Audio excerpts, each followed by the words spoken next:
Ya, Assalamualaikum warahmatullahi wabarakatuh. Ketemu lagi dengan saya di video tentang meta model ya.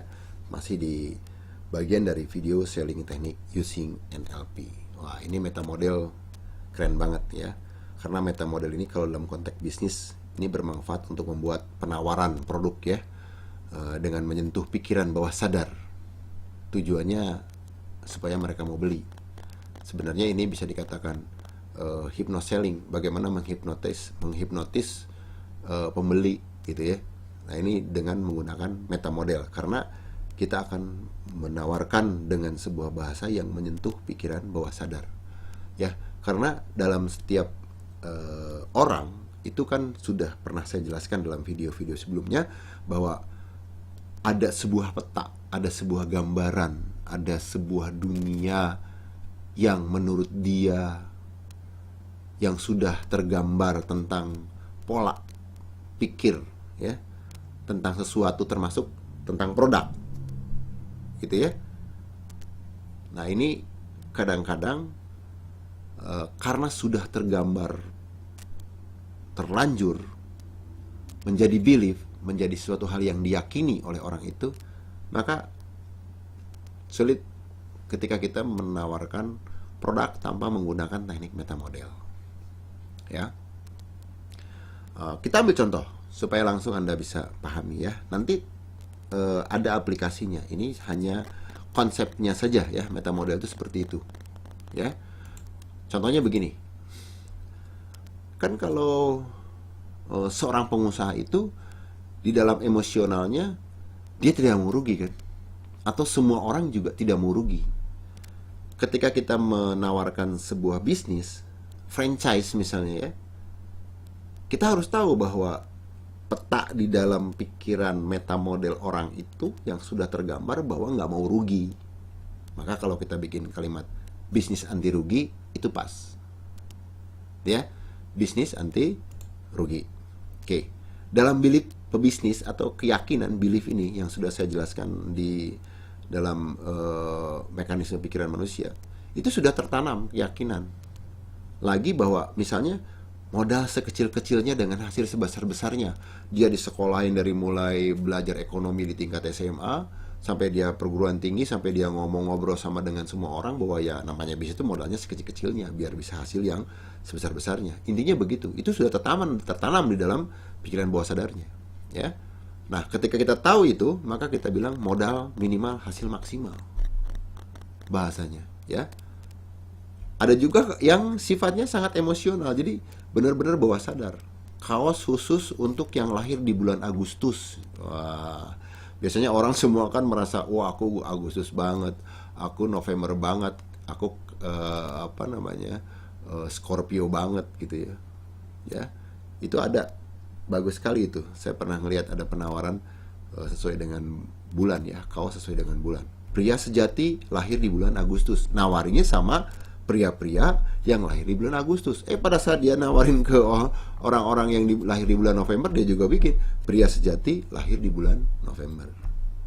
Gitu ya. Ini sangat membangkitkan bawah sadar. Ini hanya contoh dari metaprogram. Tapi metaprogram itu memiliki aplikasi-aplikasi lain, ya. Besarannya, intinya bahwa orang itu mempunyai frame, orang itu mempunyai keyakinan, orang itu mempunyai pola, mempunyai dunianya masing-masing di dalam menentukan, di dalam memutuskan, termasuk memutuskan membeli produk. Oke? Ya, kita lanjutkan.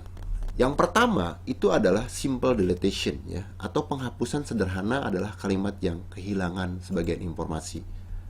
Seperti gini, Anda benar-benar beruntung. Ini simple. Apanya yang beruntung sebenarnya ya? Tapi kalau kita simpelkan, yang namanya beruntung itu semua orang pengen beruntung. Ya, tapi ketika kita katakan Anda benar-benar beruntung secara emosional, secara bawah sadar orang langsung, oh iya benar-benar beruntung, walaupun dia nggak pernah nanya beruntung apanya gitu ya. Ada yang dihapus ya. Tapi di dalam penawaran, karena logika ini juga walaupun hanya punya potensi 12%, itu harus diperjelas. Anda benar-benar beruntung karena ya, atau tepatnya beruntung karena apa? Kita jelaskan ya. Tapi kalimat penawaran yang ini, yang awal, itu sangat kena sekali ke bawah sadarnya, baru kita rinci ke pikiran logikanya seperti ini. Oke, gitu saya kira ya. Karena bagaimanapun orang itu berpikir itu tetap secara simultan, artinya nggak bawah sadar terus, nggak sadar terus, ada bawah sadarnya, ada emosionalnya, juga ada logikanya kan. Pada saat misalnya logikanya lagi kenceng, ini untungnya sebelah mana ya, gitu kan? Dia bisa bertanya-tanya, karena akan memberikan saling informasi, dia akan simultan bekerjanya, ya. Ketika dia tidak mendapatkan apa yang selama ini sebenarnya nggak ada untungnya, nah dia protes nanti, dia merasa dirugikan, dia merasa ditipu. Tapi kalau kita sudah jelaskan bahwa ini Anda akan beruntung jika, nah jika dia ini dilanggar kemudian tidak menjadi untung, itu bukan salah kita, karena dia sendiri sudah melanggar secara logika. Apa yang menyebabkan Anda tidak beruntung? Itu saya kira ya. Oke. Kemudian saya menjelaskan bahwa ingat hanya 2% orang yang mengerti maksud Anda. Maksud saya begini ya. Kita harus menganggap bahwa orang tuh nggak ngerti maksud Anda. Makanya kalau menyampaikan penawaran, itu harus menyampaikannya lebih jelas. Bentuknya, angkanya, barangnya, kalimatnya. Karena setiap orang itu bisa memfilter, ya, memproses sebuah kalimat itu menjadi berbeda. Oke? Jadi intinya Anda harus melakukan penawaran seperti, misalnya Anda benar-benar beruntung, Anda jelaskan, ya, perjelas penawarannya dengan logika. Ya udah kalau gitu logikanya aja lah kita jelaskan, gak usah pakai Anda benar-benar beruntung. Bawah sadarnya nggak kena. Ya, kenapa sih? Kan saya sampaikan bahwa orang membeli produk itu, orang belanja itu, orang berperilaku apapun itu lebih kepada emosional. Ya, ini tujuannya NLP. Jadi kita bisa mendesain. Kan dari awal waktu saya menjelaskan mengenai definisi NLP, kita bisa mendesain sesuai dengan tujuan kita. Cara mendesain kalimat yang paling ampuh itu adalah dengan kalimat bawah sadar.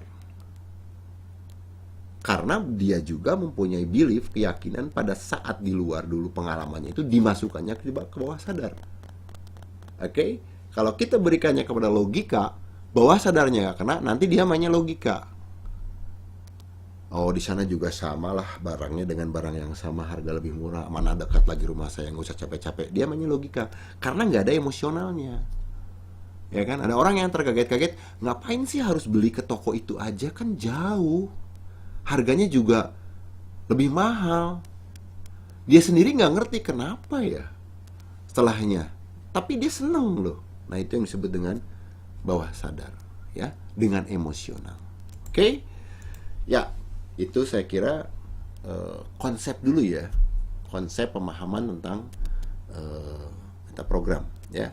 Nanti setelah video ini kita akan langsung aplikasi tentang teknik-teknik yang lebih dahsyat, bagaimana kita bisa mempengaruhi orang melalui pikiran bawah sadarnya. Ya, mudah-mudahan bermanfaat. Terima kasih. Wassalamualaikum warahmatullahi wabarakatuh.